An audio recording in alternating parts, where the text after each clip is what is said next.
Check this out. I've built the world's most powerful can crusher. It can crush small cans.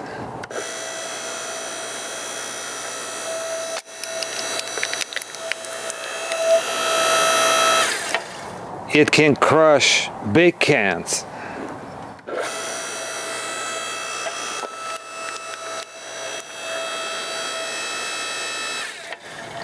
It can crush whatever can you throw at it. Caution, high pressure.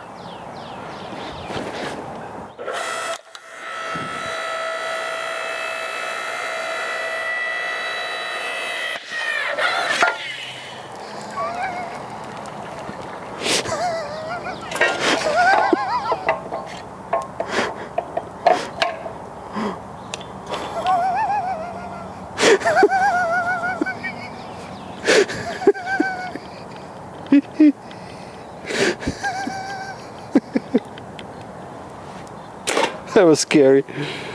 Jokes aside, the last forging video was a big hit. No pun intended. It got over 1100 views at least, you know, the first 20 seconds. So here is the machine. As you can see, I'm the king of repurposing, and my forging tool, my initial hammer hit forging tool, was repurposed to be used with the log splitter, because the log splitter is one of those items in a household that is being used about 0.1% of the time. The rest of the time it's just in my way. So what happened here is, first I created a bumper, and this bumper has been through a couple iterations. When I first started to use the unit, it kind of buckled, so I had to go in and do some alteration to it. This is what the bumper looks like. This is about 1/8 of an inch thick steel 4x4, and it has a 1/4 inch faceplate, and to that I machined a new tool. On the back of the bumper I had to weld on these pieces because this whole thing was buckling. So as you can see, the new tool bolts in with those 2 bolts, and this is what it looks like. The way this lower tool works is that I can take a part that is pre-machined, so it's got a flat on one side, and then the pocket is machined relative to that flat. So when it's heated up, I can just come in and then place it in a tool like so, and when I let it go, the tool is gonna hold the part in a proper position, and that is due to this flat piece here. So this flat piece is gonna make sure that the part is oriented properly when it's placed in a tool. If the part is misaligned left or right like this, it will still forge it, but this is gonna be the result. So you can see that this part had a pre-machined pocket, but when it was placed in a tool it was clocked relative to the forging tool, and what happened is the forging tool will still forge it, but it's gonna be mangled. So here's another one, and then here's one more. You can see that when this part is hot, the tool is gonna forge it, but it's gonna get mangled. So the next part that got changed is I added these pins, and the pins are press fit into the lower tool, and they are slip fit with the upper tool. And the upper tool got changed. I drilled out these holes, and you can see there are springs in the holes. So what happens is, when this is being pressed on like so, the springs will make this part to retreat. So when the part is forged, it will pull out from this side, because it's attached to the forging tool, and so I will be able to reach in and just conveniently pull it out to the top. So you might remember from the previous forging video, you know, this part was vertical and basically this flew off. So that was not a good thing. Again, I make changes as I go. I see the drawbacks of the current design and I try to improve upon it. The next item that I changed is the forging tool itself. As you might remember, there was a video about tightening the forging taper on the side. So initially I had a 2-degree forging taper and now I changed it to 1 degree, and that is to make sure that the roller in a forge pocket doesn't wobble that much.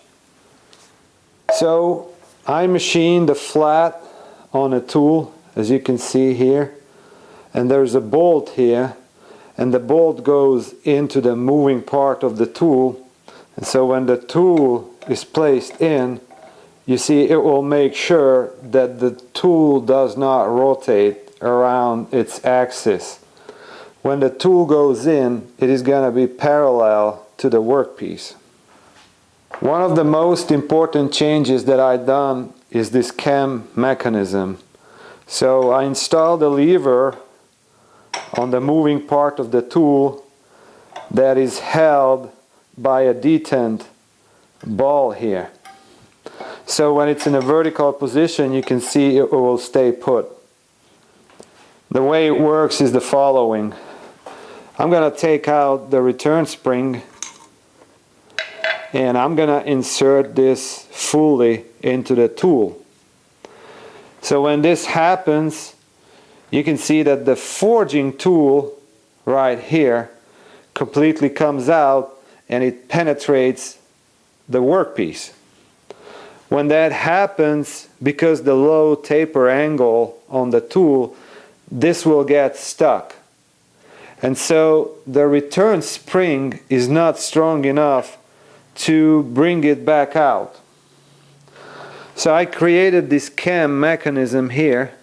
So watch what happens. When I pull the lever back, you see the cam is going to lift the tool out of the workpiece, pulling it back just enough so that it will release, and then the return spring is gonna accomplish the rest. It will pull the tool completely out. So that's how the cam mechanism works. When it's completely in, you can see that it bottoms out, and then when I pull the lever, it just moves it about 3 millimeters. And that is enough to yank the tool out of the workpiece, and then the spring is gonna retract it completely. So this is what the machine looks like when it's operating.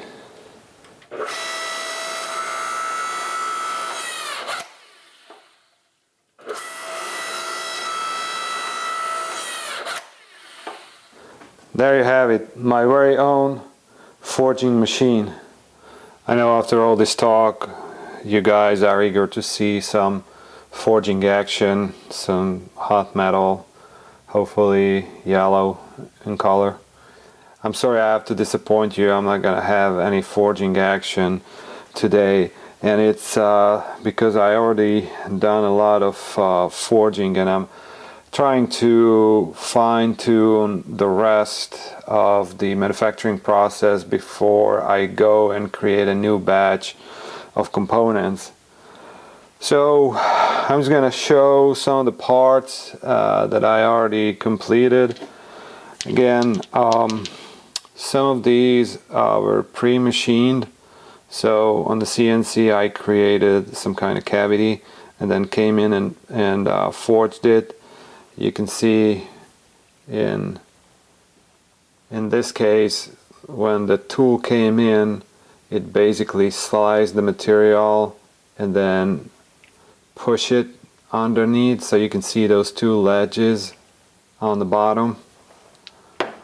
Here's this one, which got misoriented and got mangled. And these essentially are the same. They both got mangled. So they were misaligned. I also tried a set of parts here where I just drilled a hole and then I introduced the tool into the hot part. So in this case you still can see the remnants of the central hole. This was just a 1/4 inch hole. You can see that the tool penetrated and then basically mushroomed the top, and then the depth of the pocket is not really considerable. It's only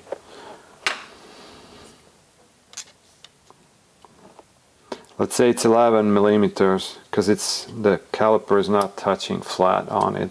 So it's about 11 millimeters. It's supposed to be 16 minimum. It's the same situation with this guy. In this case the tool went in oblique, and then this one was done without a hole. So now on this one, watch how the height compares to the rest. So you can see that this got completely mushroomed. The tool is just not able to go in and create a really deep pocket. So the depth is only about 60-70% of the width of the tool. So again, the depth here is, let's say, 10 millimeters. Again, the caliper is not laying flat.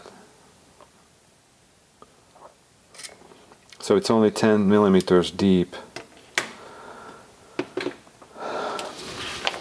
So here's the updated print. As you can see, I updated the draft here, 1 degree maximum. And so with that, we are looking for this radius here, so it's 9 millimeters, and then the depth here is 7, so 9 plus 7, 16 is the depth from this edge. That's the minimum requirement. So these are some of the trials, and I put the depth on it. These are after machining. So I just took the bed ones and then machined them, and I'm gonna walk it through the rest of the process, basically create the tappets, and then I can do the plating on that, and then the hardening process. The outside is gonna be hardened. There's gonna be a socket here for the push rod, and then the surface of that socket will also be hardened. So you can see this one is 1476, so it's not much off of the 16. And then here at the end I got 16.17, 16.99, and then 17.8. So these are all good basically.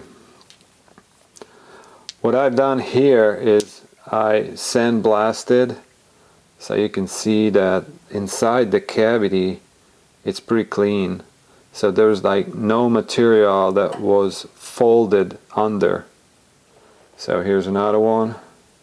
You can see it's nice and clean. And then here's the one with 17.8.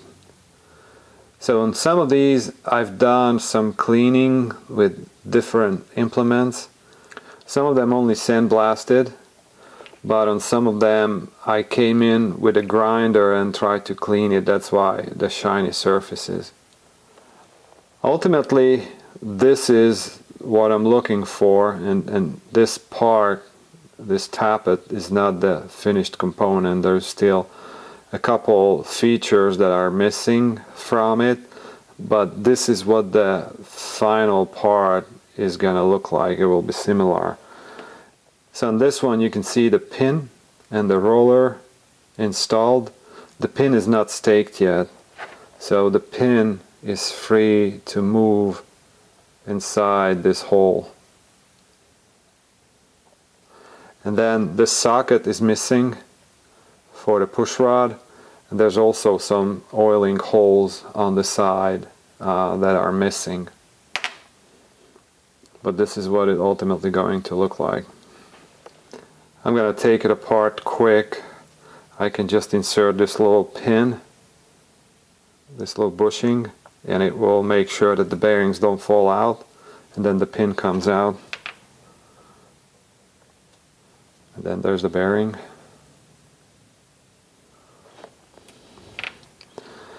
So the depth of the pocket, this depth of the pocket from this surface is necessary, because you can see that if I don't have enough depth, then I end up with a thin bridge here.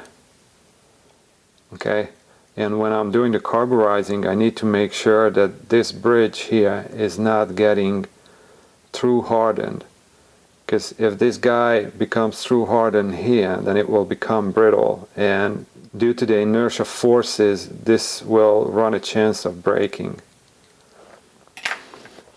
So the depth in this case is only 14.5 millimeters. So once I have the 16 millimeter depth, this bridge will become about 3 millimeters thick. So that is the ultimate goal.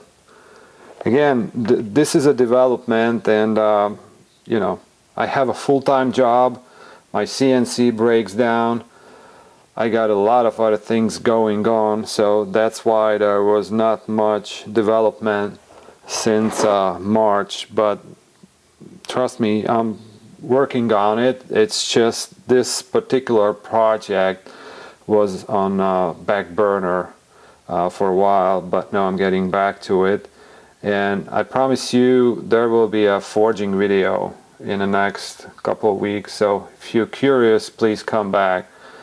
I appreciate your time today. I hope you guys enjoyed the video, and here's some more footage of can crushing if you haven't had enough. Thank you, and see you on the next one. Bye.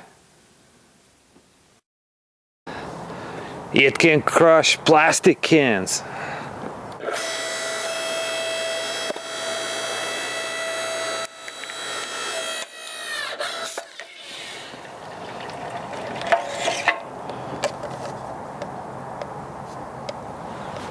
It can crush frozen cans.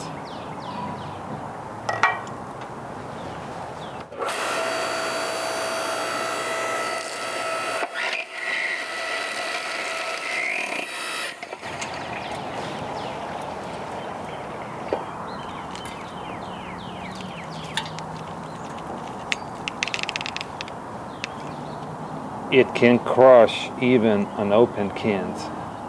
This is filled with fluid. It's not open. Let's see what happens.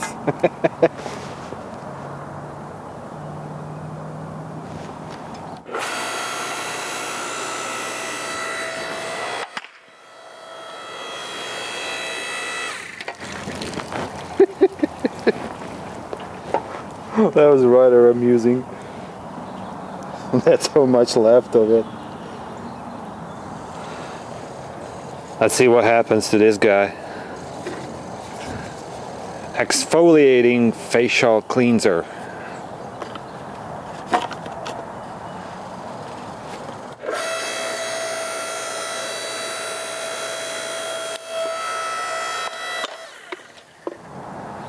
You want pineapples on your pizza? How about crushing the can?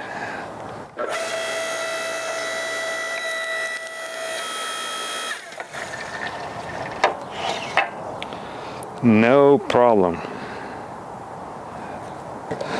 I gotta try the big juice box. Let's see if it fits.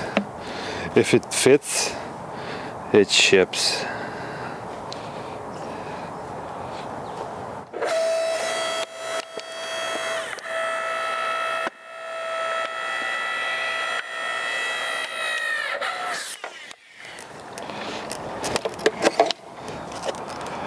That's it, kids. That's it.